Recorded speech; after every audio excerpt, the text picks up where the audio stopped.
యాక్చువల్గా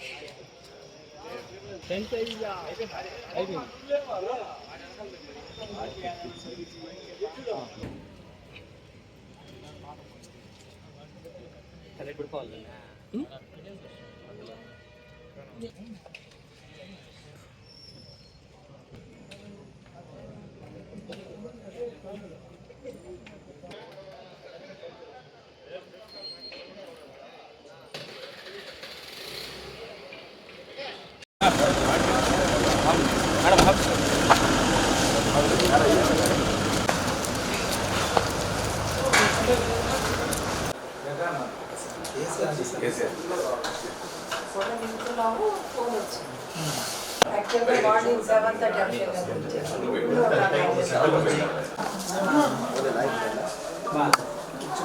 మనమే వద్దు మనమే వద్దు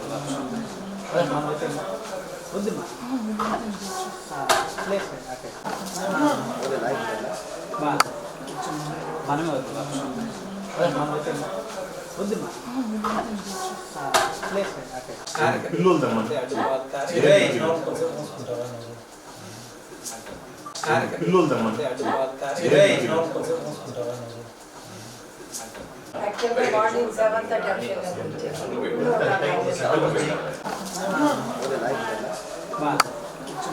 మనమే మీడియా మిత్రులందరికీ నా నమస్కారం. ఈ రోజున నేను జేబీ గారు కలిసి మన సూరా సుధాకర్ రెడ్డి గారి క్లస్టర్ వార్డ్ 19, 20, 21లో ఇంటింటికి ప్రోగ్రాం చేస్తా అక్కడున్న సమస్యలను తెలుసుకొని అక్కడంతా మేము దాదాపుగా 11:30 to 12కి డిస్కస్ అయ్యాం. మేము జేబీ గారు ఇంటికి వచ్చారు, నేనేమో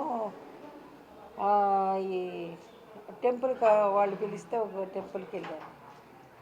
ఈ లోపల టెంపుల్ నుంచి నేను తిరిగి ప్రయాణంలో ఉండగా జేబీ గారి మీద అటాక్ జరిగింది అని చెప్పని నాకు ఫోన్ రావటం, నేను ఇక్కడికి వచ్చి చూసిన తర్వాత బయట ఉన్నటువంటి పరిసరాలు చూసిన తర్వాత మాత్రం నేను ఒక షాక్కే గురయ్యాను. మన తిరుపతి, ఆ తిరుమల కలియుగ దైవం వెంకటేశ్వర స్వామి పాదాలు చెందుతున్నటువంటి ఈ తిరుపతి ప్రజలు ఎప్పుడు ఒక ప్రశాంతమైన వాతావరణాన్ని కోరుకుంటారు. ఆధ్యాత్మికమైన ప్లేస్ ఇది. మొత్తం ప్రపంచంలో ఉన్నటువంటి యాత్రికులందరూ కూడా వస్తుంటారు స్వామిని కొలుచుకోవటానికి. ఇది ఒక దురుద్దేశంతో చేశారా, ఏ విధంగా చేశారా? ప్రోగ్రాం చూసుకొని ఇంటికి వచ్చే మనిషి మీద కత్తులు, కటారులు, పెట్రోలు, ఈ సంస్కృతి మన తిరుపతిలో ఎప్పుడైనా ఉందా అని నేను ప్రశ్నిస్తూ ఉన్నాను. ఎప్పుడూ లేనటువంటి ఈ కడప స్టైల్ రాజకీయాన్ని ఇక్కడ ఎందుకు తీసుకురావాలనుకుంటున్నారో వైసీపీ వాళ్ళు నాకు అర్థం కావట్లేదు. తిరుపతి ప్రజలు గమనించాల్సిన విషయం ఇదని చెప్పి నేను ప్రార్థిస్తూ ఉన్నాను. ఎందుకనంటే ఒక చిన్న వార్త మొత్తం దేశాలకే వెళ్ళిపోయి అట్టుడికేటటువంటి వార్త ఇది. ఒక ఇంట్లో కూర్చొని మాట్లాడుకుంటున్న అతని మీద అటాక్ చేసి ఇప్పుడే కత్తి చూసాను. నేనైతే ఇంతవరకు అటువంటి కత్తులు ఎక్కడ చూడలేదండి, ఫస్ట్ టైం చూస్తున్నా. బయట పడుంది ఒక కత్తి, అటువంటి కత్తి మాత్రం మరి అది ఎలాగా దాన్ని ఇచ్చేసారో కూడా నాకు అర్థం కాలేదు. ఇది చాలా అమానుషమైన చర్య. దీన్ని మేము అందొకటి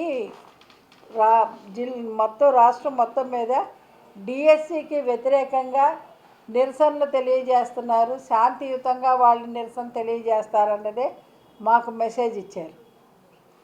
అదే ఉదయం నుంచి నాకు 3-4 మెసేజ్లు వచ్చినాయి. అలాగే పోలీసు వాళ్ళ వైపు నుంచి మీరేమన్నా చేస్తున్నారా ఈ టైపులో వచ్చేవి. కానీ మరి ఇంటికి ఆ వంకనే వచ్చారని మేము అనుకున్నాం, కానీ ఇలాగ అటాక్ చేస్తారనేది మాత్రం మేము అసలు కలలో కూడా ఊహించలేదు. ఇది చాలా అమానుషమైన చర్య. దీన్ని ఖచ్చితంగా దీని మీద యాక్షన్ తీసుకోవాలా. మేము పైన మా నాయకులకు కూడా తెలియజేస్తామని అని ఇది కరెక్ట్ కాదు. ఈ చెబుతున్న కొత్త సంస్కృతికి శ్రీకారం చుడుతున్నారు తిరుపతిలో. కిడ్నాపులు, లేకపోతే హత్యలు, ఈ రాడ్లతో దాడి చేయడాలు, కత్తులతో పెట్రోల్ తీసుకురావడం ఏంటండి? ఏంటిది? పోలీసులు ఇది కరెక్ట్ కాదు. ఆ? పోలీసులు వైఫల్యం భావించవచ్చు. పోలీసుల వైఫల్యం ఏమనంటే పోలీసులు మేము అక్కడ కట్టుదిట్టగా ఏర్పాట్లు చూసుకుంటున్నాము, వాళ్ళు డిఎస్సి మీద చేస్తున్నారు అక్కడ అని చెప్పి వాళ్ళు అంటున్నారు. నేను కూడా ఎస్పీ గారితో మాట్లాడాను. ఆయన తిరుమలలో మీటింగ్లో ఉన్నానమ్మా, నేను దిగుతున్నాను, వచ్చి నేను తప్పకుండా దీని మీద తగిన చర్య తీసుకుంటానని ఆయన హామీ కూడా ఇవ్వటం జరిగింది. ఖచ్చితంగా దీన్ని మాత్రము యాక్షన్ తీసుకోవాల్సిందే. మేము పైకి కూడా తీసుకొని చెప్తాం. యాక్ట్ ఇంప్లిమెంట్ చేస్తున్నారు కానీ వాళ్ళ నైజం ఏంటో మీకు అర్థమవుతుంది మీకు అందరికీ. ఎందుకంటే నాకన్నా మీకే ఎక్కువ తిరుపతి ప్రజల గురించి ఒక అవగాహన ఉంది. అటు ఎప్పుడు లేని విధంగా రాజకీయాల్లో ఇటువంటి దానికి శ్రీకారం చుట్టడం అనేది చాలా దారుణం. వాళ్ళకి ఏంటంటే ఒకలాగా అభద్రతా భావం ఏర్పడిందని నేను అనుకుంటున్నాను. రోజు రోజుకి ఏదో ఒక ఇష్యూలు రావడము, మేమేమో అభివృద్ధి అంటే మేము ముందుకు వెళ్తున్నాము, మేము మిగతా ఏం పట్టించుకోవట్లేదు, శుభ్రంగా ఉద్యోగాలు చేసుకుంటాను. డిఎస్సి మీద వాళ్ళు ఏంటండి వంకలేనమ్మ డొంకుచుకుని వెళ్ళండి. ఒక్క టీచర్ అన్న కంప్లైంట్ ఇచ్చాడండి? ఈరోజు డిఎస్సి అంటే నీకు చేతకాల, జాబులు ఇవ్వడం చేతకాల, నిరుద్యోగ సమస్య తీర్చడం చేతకాల, అభివృద్ధి చేయడం చేతకాల, నీకు తెలిసిన ఎలా ఏంటి? నేను రిపీటెడ్గా చెప్పాల్సి వస్తుంది. ఏంటంటే అంతా ఫేక్ పరిపాలన కదా మీది. సర్లో తేలిపోయినాయి 1,00,000 ఓట్లు దొంగోట్లు అనేసి, తర్వాత కల్తీ నెయ్యి, మళ్ళీ లడ్డు కేసు, మళ్ళీ ఏంటిది హుండీని ఎలాగ దొంగతనం చేయాలనేసి ఇవన్నీ మీరు సృష్టించినవి. ఆఖరికి గ్రూప్ 1 ఎగ్జామ్ను కూడా ఎక్కడో ఒక రిసార్ట్లో కూర్చొని దిద్ది అది వేరే క్వాలిఫైడ్ కానోళ్ళకి మీరు పోస్టులు ఇస్తే అది కోర్టు కూడా క్యాన్సిల్ చేసింది. మరి మీరు డిఎస్సి మీద కోర్టుకు వెళ్ళారు కదా, కోర్టు మిమ్మల్ని చివాట్లు పెట్టింది. మీరే చూసుకోండి. వాళ్ళు చేసే ఎన్ని అవకతవకలు, వానికి వాళ్ళు ఏం చేయాలో అర్థం కాక ఈ రకంగా రోడ్ల మీద పడిపోయి ఉన్నారు.